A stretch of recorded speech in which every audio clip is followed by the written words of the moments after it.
Very good morning to you. I want to use that one. From my working experience, normally it's not easy to have a large number of audiences during the big conference. So I have prepared only 20 copies of hard copies. But anyway, you can get it, and some of them you might not be able to get it. And then you can contact with me, or you can access UNESCO Jakarta office homepage, and you can download it. It's a very, very pleasure to meet you. My name is Choi. As the moderator introduced me, I'm the head of education UNESCO Jakarta office. UNESCO Jakarta office has the cluster office functional things. That means I'm responsible for 5 different countries in Southeast Asia, including the Philippines, such as Indonesia, Malaysia, the Philippines, Brunei Darussalam, and Timor-Leste. Some people call it East Timor. You might wonder why this presentation has requested. Even myself, I was wondering when my colleague at Bangkok asked me whether I can provide this presentation, because this conference is for out-of-school children.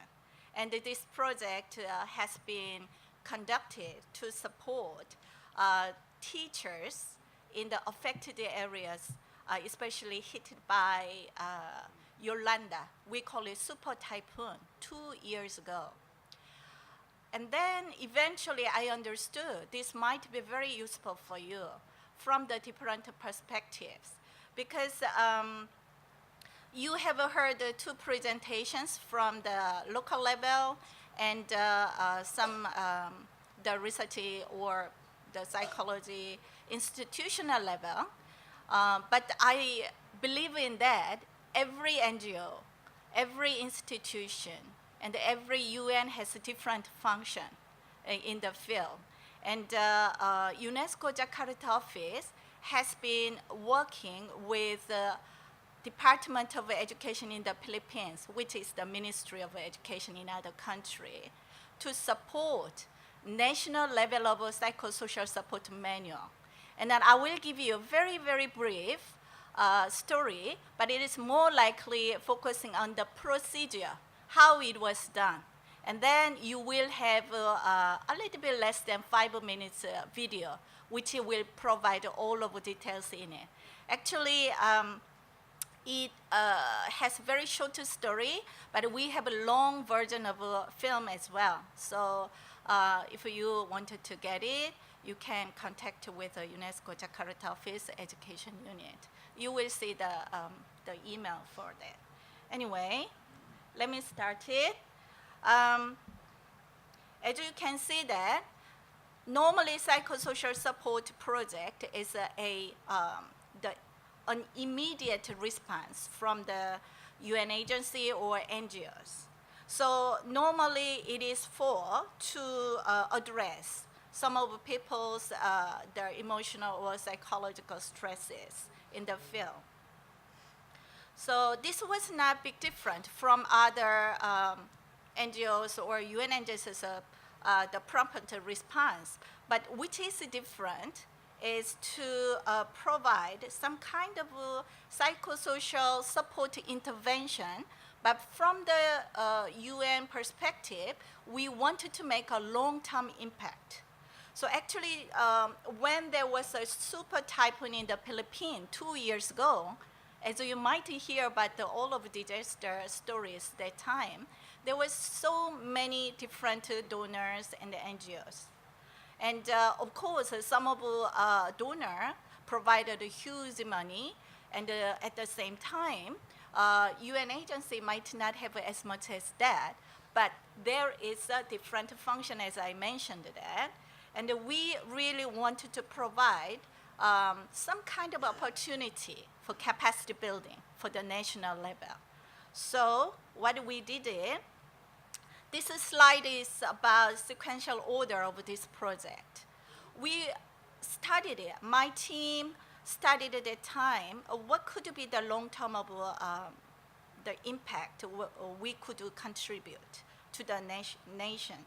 And then we approached the Department of Education, especially there is a disaster risk reduction division.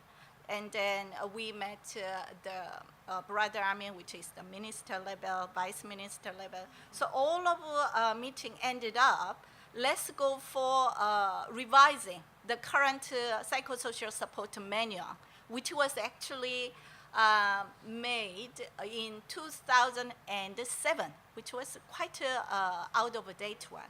So that kind of things we organize stakeholder meetings, and then we asked many different organizations, and especially including the PAP, the Philippine Association of Psychosocial Support. So there were the academic people, and especially under the strong leadership of DEPED, which is our concern. Because many of the things should be founded by the ownership of the country. That is very necessary, and then I believe in that. UN agency, especially UNESCO, so one of the mandates is that we are supporter, we are not the leader. So that was kind of the sequential order, and you can see that foundation activities, and there was the inception and the launching, stakeholder meetings, and the regional stakeholder meetings. So we invited many different countries, expertise, and the government people, especially from Japan. Because Japan had it's a huge disaster, as you remember, and it still is going on. So there were a lot of psychosocial support effort leading by the government, especially centered by Sendai, which was affected area seriously. Then national manual development was done, especially I could not put into here, but one of the significant improvement was that involvement of teachers in the field. So this was one of this project concern, and then honestly one of my personal interest in doing that. It's from my experience over the last 2 decades in Asia, in some of the countries, there is a big gap between the government interest and the field teachers or local government officers' interest. So we really needed to figure out what kind of gaps they were and what UNESCO could help them. So there were a lot of revisions. Even at the last moment, I had to ask our headquarters to extend the project a little bit more, because we believed that it was a final version, and then there was some other concerns from the field, especially national experts. So we had to reflect all of the different perspectives. And then finally, once we developed the version, we provided national capacity building opportunities, not only to the government people, mostly to the teachers. In this process, I want to say one thing, is that when I visited the affected areas, especially in the Philippines, there is region 6, 7, and 8, which we call it Tacloban area, which was hit by the Yolanda typhoon. And then there were so many victims, but one of the things which we didn't give our attention was that those teachers were victims, but the central government, even many of the officials, pushed them to provide support to the students immediately. But those teachers were victims. Even when I met many people there, and even when I had the initial meeting with the teachers, even they would cry very often, and even they approached me. So it was like a chaos. However, we ended up, if we could provide the teacher's manual and also capacity building opportunities, in the long term, that would be really a foundation in the Philippines. So that's why we did it. So from now on, the most of the slides are showing the stories, what we did, exactly what I have explained about sequential order. So project launching and the Inception meeting. And then this is probably because we were approached by Department of Education. We could manage it to set up the national level of this project steering committee member, which is very important for the endorsement of government. So, okay, let me just move on. So national stakeholder meeting and the school visiting, and there is one more thing. So this is the final version of the supporting, enabling, and the empowerment students. So actually this is for teachers one. However, even myself, sometimes it is very useful for me. So let me go back to the first point. We were focusing on actually the secondary school teachers and the students, but eventually we found that this is not only for specific age students or teachers. It was very, very useful for all ages. As we approach the psychosocial supporting tools. So that was the reason. And then this is the post-disaster psychosocial support, because there was additional request from the field. So I tried to secure some funding for them. So it was possible. And then actually, so this is I extracted from our project report. And as you can see, it is very simple. We say that, oh, we are providing psychosocial support, but actually the impact to those teachers and even the government officials were very, very significant, especially when they realize they are not only a teacher, they are supporting as a colleague, so between all of their targeted people. I'm not going to details this one because all of the slides say that UNESCO project has been in success. So you will see in the film whether you can judge it was good or bad. And this is I'm very proud of. And the tallest man is the director of UNESCO Jakarta office. And recently there was a handover. So because this is the one of the significance. Is this manual will be applied in the Philippines across the country, printed by Department of Education. So that is the one of the, I think, a UN role for that. Then we got an award very, very recently in January. So I'm very proud of this kind of a process. Right, so video. I could hear the water rushing. We need to run to the second floor. The water, it was too fast. On that night, we don't have any food to eat. That would be our last day. That would be our last day.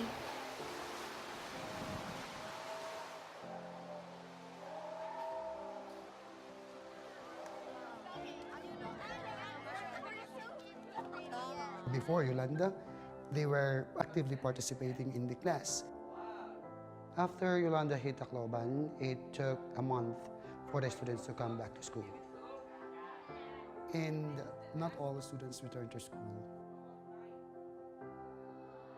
I want my students that they will go back to their normal conditions before Yolanda, focused in their studies. The disasters really devastated our students' lives. Before Typhoon Yolanda, what we had was fire drills, earthquake drills, and nothing was on psychosocial support. This was not given a priority.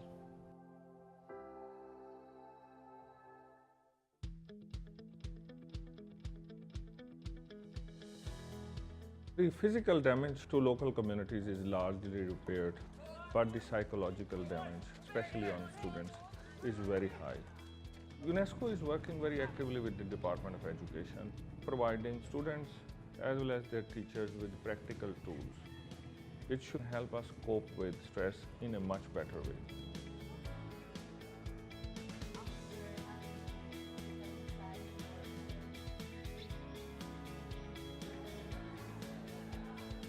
Disasters require a very close empathy that only teachers who know their students can actually give. No? We use a lot of simulations, role-playing, structured learning experiences.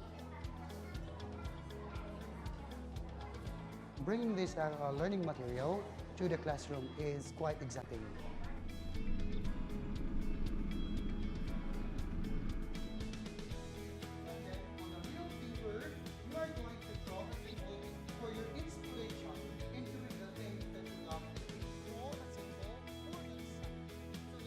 We do raising our hands and write on it our inspirations.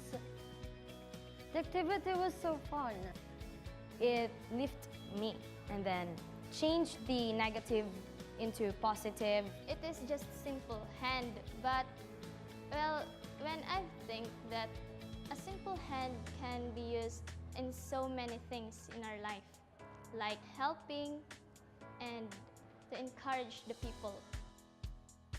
When you are victimized by a trauma and you lose everything, sometimes you lose even the dreams because now they seem very unreachable because you're starting from scratch.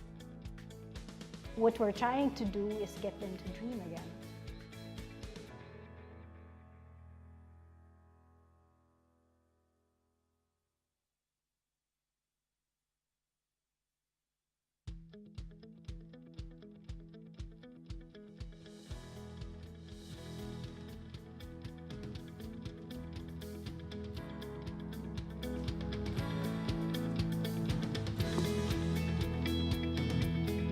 How I can stop this one?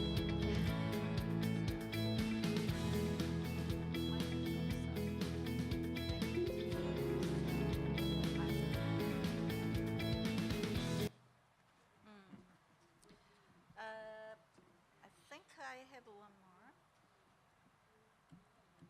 Okay. The last slide is just thank you for everybody. Never mind about the last slide. What I want to say, this is for the secondary school teachers, as I explained. However, please be informed that the school teachers are very often recruited for the classes during the weekend for the out-of-school children in the Philippines.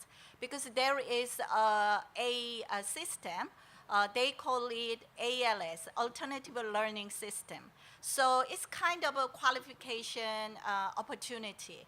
So they can come over to the community center or ALS center to have those kind of classes. So these teachers often come to those kind of classes to support out-of-school children, what I have observed. Actually, I came back from the Manila last night, so I missed the 2 days because I had a meeting with the Department of Education to support those kind of out-of-school children in the Philippines continuously. This is one of my lesson and one of my appreciation. So sometimes when I come to the field, still I have this kind of activities in the region 6, 7, 8 in the Philippines. And then they often say, thank you very much for what UNESCO has been done.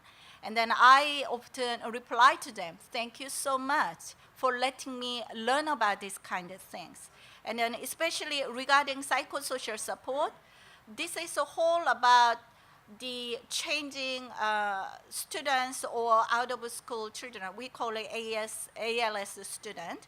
ALS student in the Philippines is linked with their willingness to learn about it. Some of the students are very, very active to learn and to come back to the schools. Or even when I met one 18 years old boy in Manila in the ALS center last Sunday, he says, I really want to get a qualification to go to the college. However, at the same time, the other girl who I met in Tacloban City, she didn't have any willingness. So over the last 2 years, I learned that it's those kind of girls who do not have any willingness. It's a psychosocial problem, actually.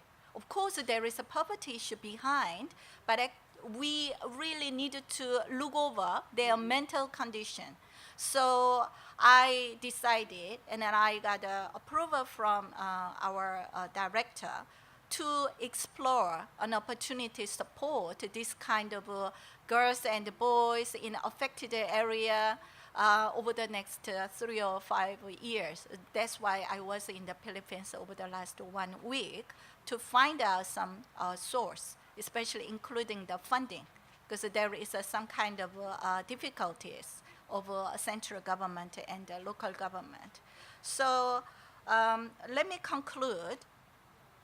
So whatever we are thinking about out-of-school children, as you heard in the morning session, the first session of today, it's not a single matter.